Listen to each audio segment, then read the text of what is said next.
बहुत बहुत स्वागत है दोस्तों आप सभी का आज के इस लाइव सेशन में। दोस्तों आज के इस लाइव सेशन में हम क्लास 11th का हिंदी का जो मिड टर्म का एग्जाम हुआ है, ठीक है, ये मॉर्निंग शिफ्ट का जो क्वेश्चन पेपर है उसका सॉल्यूशन देखने वाले हैं।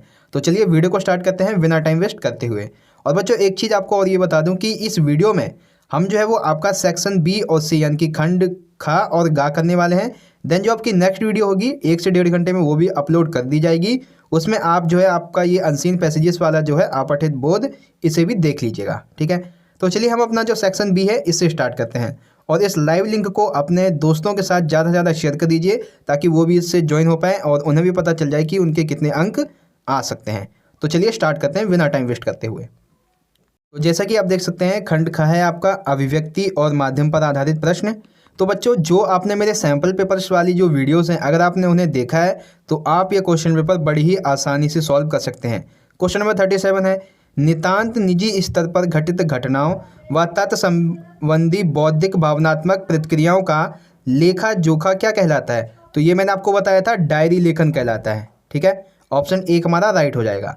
क्वेश्चन नंबर सेकेंड है मतलब 38 है, संचार में कई बाधाएं भी आती हैं, इन बाधाओं को क्या कहते हैं। माध्यम, फीडबैक, शोर या रुकावट। तो संचार में जो बाधाएं आती हैं, जो रुकावट आती हैं, उन्हें शोर कहा जाता है, ठीक है। ऑप्शन सेकंड हमारा राइट है। क्वेश्चन नंबर 39, भारत का पहला समाचार वाचक किसे माना जाता है। ऑप्शन पहला है महर्षि नारद, वाल्मीकि, भरत मुनि या फिर वशिष्ठ।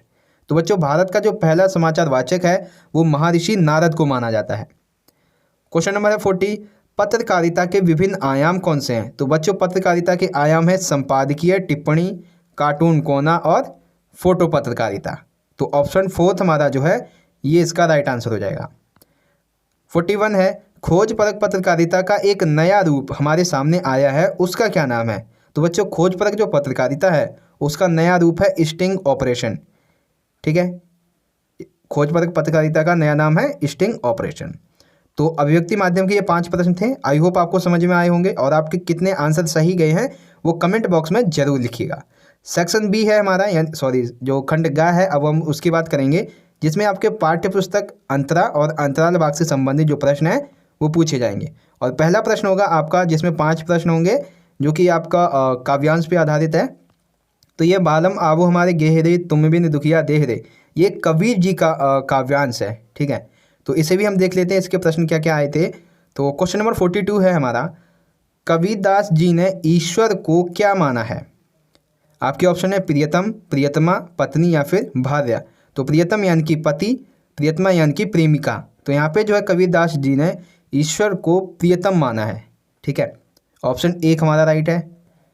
43 है कि आवो हमारे गहरे का क्या अर्थ है। आत्मा रूपी घर, उनकी झोपड़ी, प्रियतमा के पास या कोई नहीं। तो बालम मतलब कि आवो हमारे गहरे इसका मतलब है आत्मा रूपी घर में उनका स्वागत किया जाए, यानी कि आप हमारे आत्मा रूपी घर में आइए। 44 है, कबीर ने किस भाषा का उपयोग किया है। तो आप सभी को पता होगा कबीर ने सदुक्कड़ी भाषा का उपयोग किया है, ठीक है। देखिए बच्चों जो क्वेश्चन आपको समझाने की ज़रूरत है वो आपको समझाए जाएंगे और जो आपको मतलब कि सीधा ऑप्शन बताने की ज़रूरत है वो आपको ऑप्शन के द्वारा बता दिए जाएंगे, ठीक है। नेक्स्ट है क्वेश्चन नंबर 45, प्रेमिका रूपी आत्मा को ना खाना अच्छा लगता है ना नींद आती है, इसका क्या कारण है। ऑप्शन पहला है प्रेम की अभिव्यक्ति ना होने के कारण, यानी कि जो कबीरदास जी हैं वो अपनी प्रेम की अभिव्यक्ति नहीं कर पा रहे हैं। दूसरा है कि उनका जो प्रेम है वो ईश्वर तक नहीं पहुंच रहा है, ईश्वर उनकी उपेक्षा कर रहे हैं। तो यानी कि ये दोनों कथन सही हैं। तो ऑप्शन फोर्थ जो होगा का और खा ये दोनों इसके राइट आंसर हो जाएंगे, ठीक है। तो क्वेश्चन नंबर 46 है, तुम भी ने दुखिया देह रहे, इसमें निहित अलंकार कौन सा है। तो आप यहाँ पे देख सकते हैं जो दा है वो 2 बार आया हुआ है, यानी कि यहाँ पे जो है वो हमारा अनुप्रास अलंकार होगा, ठीक है। जब कोई शब्द 2 बार आता है तो वहाँ पे क्या होता है अनुप्रास, यानी कि एक से अधिक बार कोई शब्द आता है तो उसे अनुप्रास अलंकार कहते हैं। तो ऑप्शन फर्स्ट हमारा इसका राइट आंसर हो जाएगा, ठीक है बच्चों। आई होप आपको इस काव्यांश से संबंधित जितने प्रश्न थे वो आपको समझ में आ गए होंगे। चलिए बढ़ते हैं अपने अगले प्रश्न की तरफ। क्या है जो बच्चों वो हमारा गद्यांश पे आधारित प्रश्न था जिसे आपने सभी ने पढ़ा होगा। तो ये गद्यांश है हमारा और ये बेसिकली गद्यांश जो है वो जब आप इसने पढ़ेंगे तो ये आपका ईदगाह से संबंधित है, ठीक है। तो यहाँ पे देखते हैं हम क्वेश्चन नंबर है 47, प्रस्तुत गद्यांश में किसका वर्णन किया गया है? ऑप्शन पहला है ईदगाह का संचालन, इस्लाम धर्म की सामूहिकता, केवल का खा दोनों। तो बच्चों यहाँ पे इस प्रस्तुत गद्यांश में ईदगाह की जो संचालन व्यवस्था है उसकी यहाँ पे बात की गई है। ठीक है, तो ऑप्शन यहाँ पे हमारा कौन सा राइट हो जाएगा? ऑप्शन नंबर यहाँ पे गा राइट होगा, क्योंकि इसमें केवल का बोला गया है, तो यानी कि ईदगाह जो है उसका संचालन किया गया है और इस्लाम, ये तो दो हमारे ऑप्शन हो गए। लेकिन अब यहाँ पे ऑप्शन बोला गया है कि का, खा या फिर ये, तो यहाँ पे हमारा जो ऑप्शन थर्ड होगा ये इसका राइट आंसर होगा। ठीक है, और अगर आपको इस चीज़ को लेकर कन्फ्यूज़न है तो आप अपने टीचर से एक बार बात कीजिएगा, वो आपको बता देंगे कि इसका राइट ऑप्शन आप क्या लगा सकते हैं। ठीक है, तो 48 है, यहाँ कोई धन व पद नहीं देखता, इसमें कौन सा भाव छिपा है? ठीक है, तो यहाँ पे जो ऑप्शन आपका राइट होगा वो है पहला, धन व पद के आधार पर कोई भी भेदभाव नहीं होना। यही इसका अर्थ है किस चीज़ का? कि यहाँ कोई धन व पद नहीं देखता, तो ये होता है धन व पद के आधार पर कोई भेदभाव ना होना। ठीक है, क्वेश्चन नंबर है 49, सिजदे शब्द का क्या अर्थ है? तो बच्चों जो आपकी किताब है, ठीक है, एनसीईआरटी की किताब है, उसमें सिजदे शब्द का अर्थ दिया हुआ है कि सिर झुकाकर ईश्वर को प्रणाम किया, यानी कि सिर झुकाकर ईश्वर को प्रणाम किया जाना ही सिजदे शब्द का अर्थ है। ठीक है, बहुत बच्चे इसे नमाज के साथ जोड़ देंगे, लेकिन नमाज के साथ ऐसा नहीं है। इसका हमारा ऑप्शन जो सेकंड है ये राइट हो जाएगा। 50 क्वेश्चन है, ईदगाह का दृश्य प्रस्तुत किया गया है भाईचारे की भावना से ओतप्रोत दृश्य, राइट है। एकता, आनंद व श्रद्धा से परिपूर्ण दृश्य, राइट है। तो यहाँ पे जो है वो ऑप्शन फोर्थ का और खा, ये दोनों हमारे इसके राइट आंसर हो जाएंगे। तो ऑप्शन फोर्थ इसका हमारा राइट आंसर है। ठीक है, आगे है 51, नमाज अदा करने की क्रिया किसके सहारे चित्रित किया गया है? तो बच्चों जैसा कि आपको पता है कि किताब में बताया गया है कि बहुत से जो लोग हैं वो सिजदे में सिर झुकाते हैं। ठीक है, तो बहुत सारे लोग वहाँ पे होते हैं, तो इस तरह से एक तरीके से जो नमाज अदा करने की क्रिया है वो दृश्य बिंब के द्वारा प्रस्तुत की गई है। ठीक है, तो ऑप्शन थर्ड हमारा राइट आंसर हो जाएगा। तो अभी तक के ये जो ईदगाह से संबंधित प्रश्न थे आई होप आपको समझ में आए होंगे, और ये जो काव्यांश वाले भी प्रश्न थे ये भी आप सभी को अच्छे से समझ में आ गए होंगे। अगला देखते हैं बच्चों, अब यहाँ पे जो है वो आपके जो चैप्टर्स हैं और जो पोएम्स हैं यानी कि कविताएं हैं उनसे संबंधित 6 प्रश्न होंगे, जिसमें से आपको कुल 4 प्रश्नों के उत्तर देने हैं। 52 है, टॉर्च बेचने वाला जो पाठ है वो किस शैली में लिखा गया है? स्मरण, व्यंग्यात्मक, विवेचनात्मक या फिर विवरणात्मक? तो टॉर्च बेचने वाले में बच्चों एक व्यंग्यात्मक शैली का उपयोग करके इस पाठ को लिखा गया है, तो ऑप्शन सेकंड हमारा इसका राइट आंसर हो जाएगा। नेक्स्ट है 53, सिद्धेश्वरी के चेहरे पर चिंता के कारण फैली व्यग्रता का क्या कारण था? तो इसका सिंपल सा आंसर होगा कि आर्थिक विपन्नता थी, यानी कि गरीबी, और दूसरा था परिवार के सदस्यों की चिंता, तो ये भी है। सिद्धेश्वर की अस्वस्थता, नहीं ये नहीं था। तो यहाँ पे जो है वो ऑप्शन फोर्थ हमारा राइट होगा, का व खा दोनों, ये हमारा इसका राइट आंसर हो जाएगा। ठीक है, 54 है, फहीमन के कपड़े सीने पर दादी अमीना को कितने पैसे मिले थे? ऑप्शन पहला है 3 पैसे, 8 पैसे, 3 आना पैसे, 8 आना पैसे, 5 आने पैसे या फिर 7 आने पैसे। तो फहीमन के कपड़े सिलने पर अमीना दादी को 8 आने पैसे मिले थे, जिसमें से उसने 3 पैसे किसको दिए थे? जो बच्चा था, ठीक है, हामिद को। और फिर है 56 है, क्वेश्चन नंबर 50, एक सेकेंड, हाँ 55 है, और भांति कुंजन में गुंजरत भीन भौर, इसके माध्यम से कवि ने किस ऋतु का चमत्कारी प्रभाव का यहाँ पे वर्णन किया है? शरद ऋतु, ग्रीष्म, वसंत या फिर वर्षा? तो और भांति कुंजन गुंजरत भीन भौर, इसमें कबीर जी ने, कबीर नहीं, ये पद्माकर जी का काव्य है, पद्माकर जी का काव्य है, तो इसमें उन्होंने वसंत ऋतु का चित्रण किया है। तो ऑप्शन थर्ड हमारा इसका राइट आंसर हो जाएगा। ठीक है, आई होप आपको सभी प्रश्न समझ में आ रहे होंगे।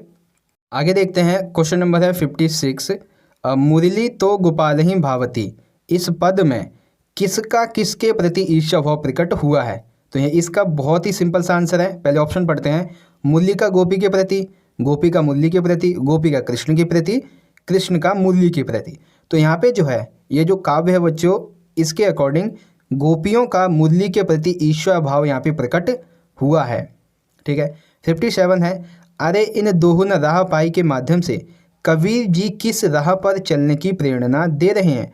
द्वंद्व की राह पर, यानी कि दोनों जो है एक तरह से वाद विवाद की जो राह है उस पर, संपन्नता की राह पर, सद्भावना व सदाचार की राह पर, या कोई नहीं। तो यहाँ पे अरे इन दो न राह पाई के माध्यम से कबीर जी जो हैं वो सद्भावना तथा सदाचार की जो राह है उस पर अग्रसर होने की बात कर रहे हैं, उसकी प्रेरणा दे रहे हैं। तो ऑप्शन थर्ड हमारा राइट आंसर हो जाएगा। ठीक है, तो ये आपके जो अंतरा किताब थी उससे संबंधित प्रश्न थे। अब जो है वो हमारे अंतराल किताब से संबंधित है। और ये सभी प्रश्न बच्चों आपने जो अंडे के छिलके वीडियो थी मैंने एक दिन पहले ही डाली थी, वो अगर देखी है तो आपको ये सभी प्रश्न अच्छे से पता होंगे। 58 है, अंडे के छिलके एकांकी जो है उसके लेखक का क्या नाम है? प्रेमचंद, मोहन राकेश, अमरकांत या विष्णु प्रभाकर। तो अंडे के छिलके एकांकी के लेखक हैं मोहन राकेश। ठीक है। 59 है, गोपाल के सिगरेट पीने की बात किसे ज्ञात है? भाभी राधा को, भाभी वीना को, भाभी रीमा को, भाभी टीना को। तो सबसे पहले तो आपको ये पता होना चाहिए कि राधा और वीना ये एकांकी का हिस्सा है, और इसमें से जो राधा है इसे गोपाल के सिगरेट पीने का जो राज है वो इसे पता है। तो ऑप्शन फर्स्ट हमारा इसका राइट आंसर हो जाएगा। नेक्स्ट है क्वेश्चन नंबर 60, अंडे के छिलके एकांकी का प्रत्येक पात्र जो है वो कैसी जिंदगी जी रहा है? संपन्नता भरी, दोहरेपन की, एकांकीपन या ईर्ष्या भरी। तो अंडे के छिलके एकांकी का जो पात्र है वो सभी पात्र एकांकीपन की जो जिंदगी है वो जी रहे हैं। ठीक है। नेक्स्ट है क्वेश्चन नंबर 61, अंडे के छिलके एकांकी का मुख्य रूप से किस बात को इसमें उभारा गया है? परंपरा को, आधुनिकता को, परंपरा व आधुनिकता द्वंद्व को, कोई नहीं। तो यहाँ पे जो है बच्चों वो परंपरा व आधुनिकता के द्वंद्व को उभारा गया है। कैसे? क्योंकि उस घर एकांकी में आपने देखा होगा कि एक तरफ तो वो पार्ट है जिसमें अंडे जो खाने वाले व्यक्ति हैं वो है, और एक तरफ अम्मा है। तो एक तरफ आधुनिकता है और एक तरफ परंपरा है, तो इसके द्वंद्व को इसमें दर्शाया गया है। 62 है, एकांकी का पात्र जो अम्मा है इनका क्या नाम है? जमुना, सपना, गंगा, कामना। तो बच्चों यहाँ पे देखिए जो ऑप्शन है ये भी गलत है, क्योंकि जमुना नाम नहीं है बल्कि जमुना नाम है। तो यहाँ पे जो है ऑप्शन फर्स्ट है, ये हमारा इसका राइट आंसर हो जाएगा। ठीक है। तो यहाँ पे बच्चों आपकी ये जो वीडियो है वो यहाँ पे ख़त्म होती है, जिसमें आपके सेक्शन बी और CN के खंड गा और खा जो है वो कंप्लीट करा दिए गए हैं। और अभी जब ये वीडियो अपलोड हो रही है उसके ठीक 1 से 1.5 घंटे बाद आपका जो अपठित बोध है यानी कि सेक्शन ए जो है उसके आंसर आपको देखने को मिल जाएंगे। तो बच्चों अगर आपको ये वीडियो अच्छी लगी हो तो लाइक कीजिएगा, और ज़्यादा से ज़्यादा अपने सभी दोस्तों को भी शेयर कर दीजिएगा। और आपके कितने मार्क्स आ सकते हैं इसमें उसे भी हमें कमेंट बॉक्स में ज़रूर बताइएगा। तो चलिए दोस्तों मिलेंगे अपनी अगली वीडियो में जो अभी मैं अपलोड करने वाला हूँ। तब तक के लिए वीडियो का वेट कीजिए। धन्यवाद। जय हिंद, वंदे मातरम।